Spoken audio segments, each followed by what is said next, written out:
کېږي. نن ورځ د یونیسیار د طرفه څخه زموږ ډاکټران راغلي وو.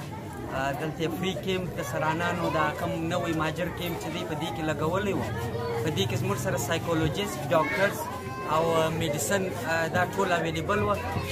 کوم چې د یونیسیار د خوا موږ ته ویل سوي وو او وایس کوم ان جي او چې ده د دې په کوالیبریشن باندې ویس ان جي او کوالیبریشن باندې زموږ دا کیمپ موږ ترسره کوي. په دې کې موږ زنانه، کوچنیان او کم مردانه مریضان چې دي دا موږ وکته.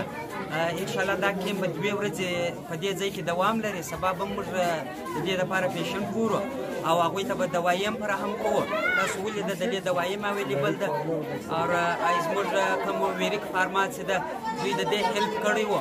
دوایي ګرد دوی د یونیسیار په کوالیبریشن باندې دلته اویلیبل کړی وو. سبا به انشاءالله بیا زموږ دا کیمپ او کومه ډیټا چې زموږ سره ده هغه چې ټوټل مکمل شوه چې موږ څو مریضان کتلي د هغه ډیټا به هم ستاسو مخ ته کېږدو ستاسو سره به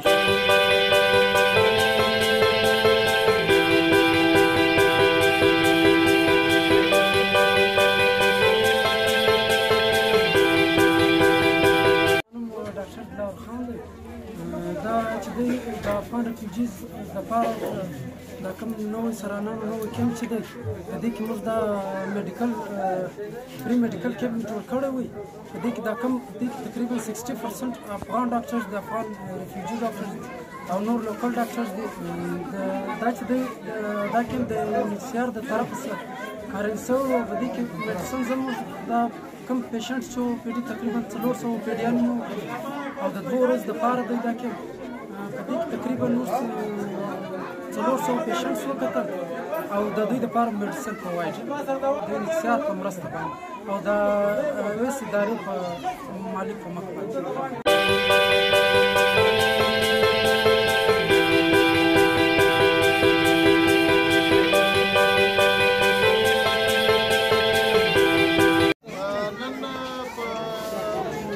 سرانانو پنډغالي کې سرانانو پنډغالي کې د یونیسیار په مالي مرسته د ویس ادارې د خوا څخه دلته فری کیمپ لګېدلی دی چې زیات نارینه او ښځینه ډاکټران راغلي دي. تقریبا 400 مریضان کتل شوي دي چې دا به 2 ورځې دوام وکړي. زه د ویس ادارې او یونیسیار مننه کوم چې زموږ د افغان کډوالو خصوصا د مریضانو لپاره هیلپ یا کومک کوي. خو یوه غوښتنه مې د یونیسیار څخه دا ده چې کوم دغه کوم فری کیمپ لګېدلی دا زموږ پیچو ده. د 2019 څخه دا پیچوګانې په ټولو 10 ورځو څخه تړل شوي دي. پکار دا دی چې دغه زموږ پیچوګانې بېرته فعاله شي او زموږ مریضان په 1 ورځ یا 2 ورځې نه کتل کېږي. دا باید دوامداره شي. بیا هم زه د یو افغان کډوال په حیث باندې د یونیسیار او ویس ادارې مننه کوم چې زموږ د افغان کډوالو د روغتیا په برخه کې مدد کوي. مننه.